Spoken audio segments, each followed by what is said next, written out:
really around the world, from the Americas to Europe, and across Africa and Asia, you find very ancient traditions that have to do with finding a partner, keeping a lover, holding on to a wife or a husband. In fact, Morocco is no different than that. If you walk down the streets of the Medina, you may be passing by practices and potions that you aren't even aware of. But if you slip into those herb stores that the ambassadors just mentioned, you'll find that there's a wealth of plants, potions, talismans, but also spices and medicines. Now, in 2003, I started to work with a very talented group of Moroccan students and colleagues, and also students and colleagues from around the world. And we decided to inventory every single plant that we could find in the herb stalls of the Marrakesh Medina.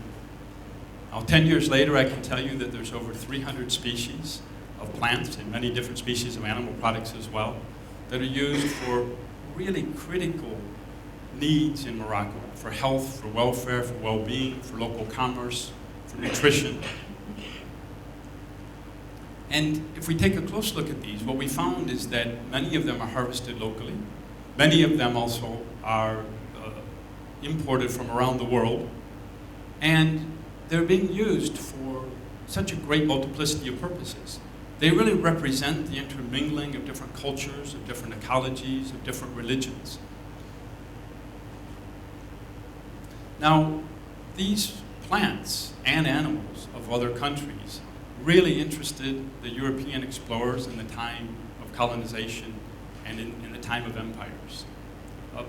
Many of these European explorers sent back samples to the Royal Botanic Gardens Kew or to other centers of European research on botanical knowledge and also on animals. And you find, in fact, I found when I went on to a recent trip to England, and I went by the Royal Botanic Gardens Kew, I delved into the economic botany collections because I was really very interested in finding out what it was that particularly British explorers were looking for in Morocco in the late 19th and early 20th centuries. Now, I spent some time with these collections. I looked through the old correspondence of the merchants and the brokers who were interested in buying and selling these medicinal plants of Morocco. I saw the samples that they had sent back that are still kept at the Royal Botanic Gardens Kew and the responsive Kew. And I discovered what the British Empire was really about, what British explorers were really looking for, and it's love potions. No, I'm not joking. I went into the basement of the Banks building. You know, Sir Joseph Banks was one of the best-known British botanists, and he accompanied Captain James Cook on the Endeavour on the first trip to the Pacific and South America, and he had a keen interest in natural history. And so in the basement of the Banks building, I went in to find the collections, and what I found was a series of Moroccan roots that were brought back by British explorers in the late 19th century and early 20th century, and they were all aphrodisiacs. So I just saw the tabloid headlines already. Q's love potions exposed. Now I'd like to introduce you to a few of these plants. We'll talk mostly about their impact on personal relationships, but I'd like to emphasize that they are used for a whole multiplicity of purposes, and that they're very important, as I said before, to local welfare, to health, and to the local economy. This one I think you probably all know. It's the mandrake. The mandrake is famous because its roots were always anthropomorphized. They were turned human, whether it be in depictions from woodcuts of medieval times to, well, more contemporary media. You probably remember this scene from Harry Potter, and J.K. Rowling, in her Harry Potter books and films, talks about mandrake. She talks about it as an antidote and as an important element of many different potions. But, you know, what she didn't tell us, and I think she was probably censoring the books for adolescents, is that the main use of mandrake, amongst many other medicinal uses that it has, but the main use of mandrake is actually as an aphrodisiac.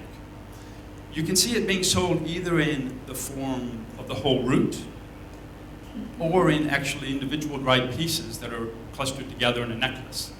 And what I found very interesting in the collections at the Royal Botanic Garden Kew is that they had a few examples of this great tradition in the Mediterranean of carving those very humanoid roots into female and male figures.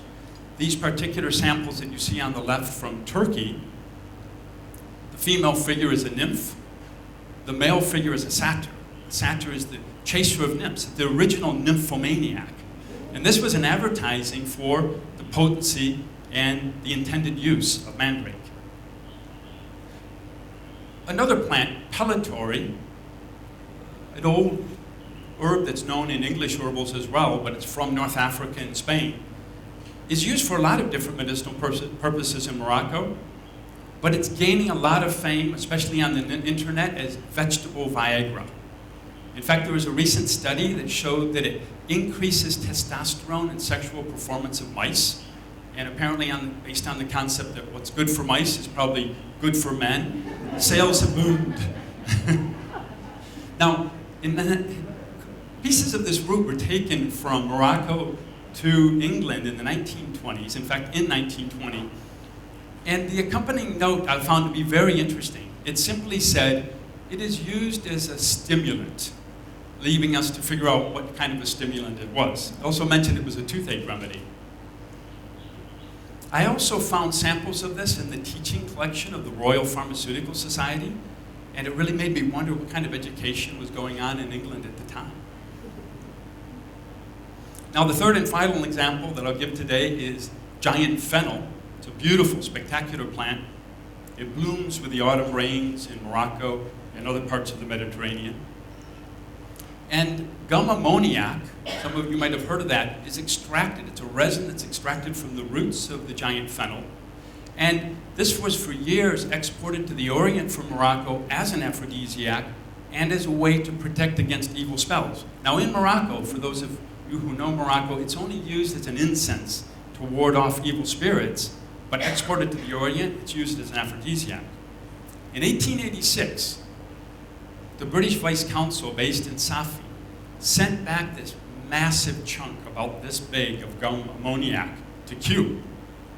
And I did my research. I might have to do some more. I couldn't find any accompanying note about what was its intended use. But this Vice Consul was abnormally enthusiastic about its properties. He even sent back cuttings to the Royal Botanic Garden Kew so that it could be grown in England for the benefit of the British people. Now, giant fennel really has a cautionary tale to tell us about the current harvesting and trade of medicinal plants in Morocco.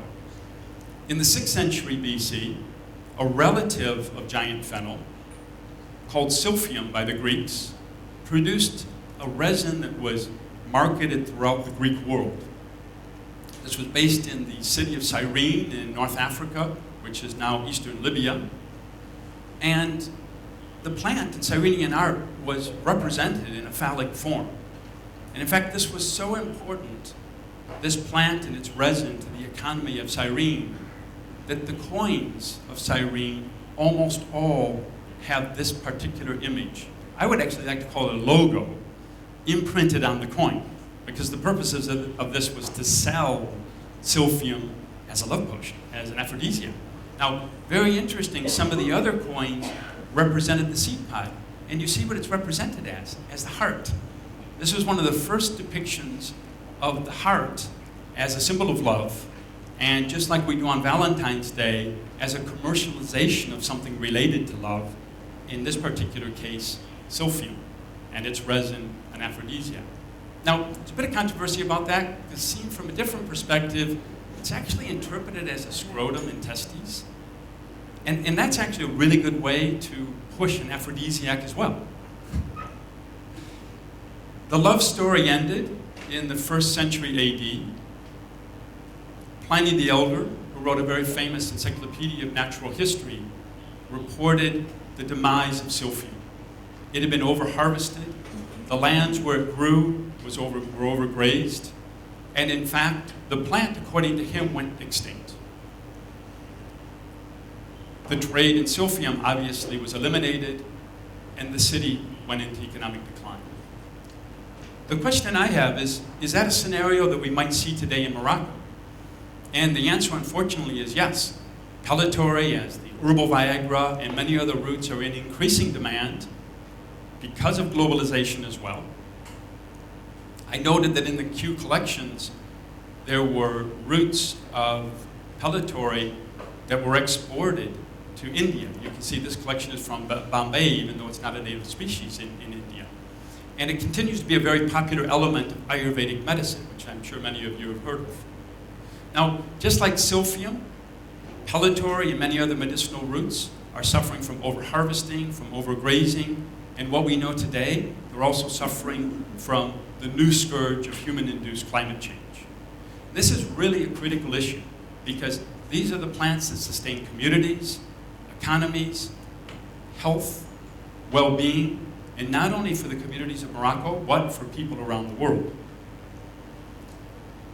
It's not too late to find solutions. The Global Diversity Foundation, which I founded in 1999, has just launched a project in Morocco on medicinal root trade, local livelihoods, and plant conservation.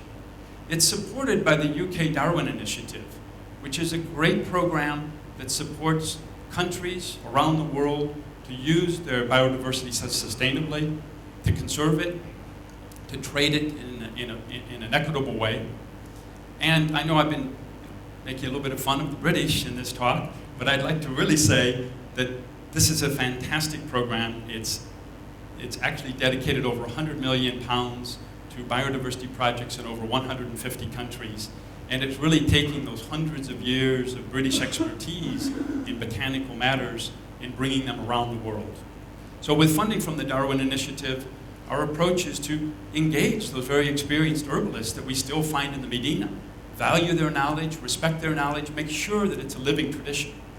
It's also to go out into the countryside and into the rural communities and work with the wild crafters, that is the collectors of medicinal plants who really know how to harvest things sustainably and have a lot of techniques about how to do so. With our partners, including the High Atlas Foundation, we're taking a participatory approach to supporting those community members who want to cultivate medicinal plants along with fruit trees and nut trees. And our approach to conservation really taps into local knowledge. You can see that pellitory, in this particular case, is being protected from grazing by putting branches over it and stones on the branches. And that protects the plant. And those local conservation practices are essential. Another one is taking pieces of medicinal root that is harvested, replanting it, so that you can restore the wild populations of medicinal plants.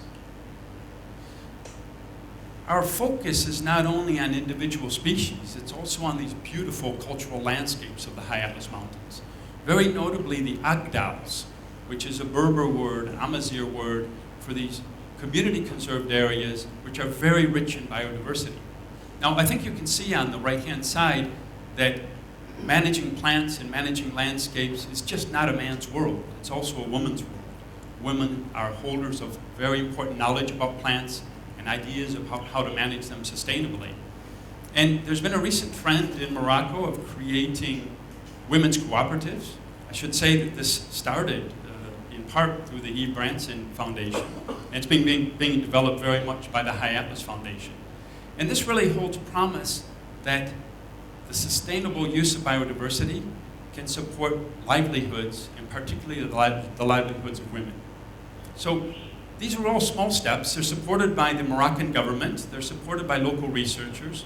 But altogether, they really hold promise that plants like pellitory can be harvested sustainably, that they can be traded equitably, that they can support community livelihoods, and that they can also support the conservation of Morocco's important plant areas.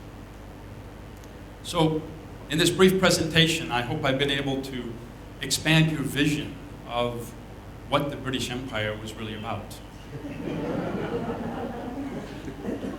I also hope that I've been able to give you a broader idea about the Mediterranean diet, because it's not just about red wine and olive oil and eating high fiber grains and not eating too much meat. It's also about all of these secret ingredients that we tend to forget about today. And that we still find in those herbal stalls that I showed you. But above all, I hope I've been able to convince you that if we want to keep living the good life, we need to be very concerned about the conservation of biological and cultural diversity and about sustaining livelihoods, not only here in Morocco, but across the Mediterranean and throughout the world. Thank you.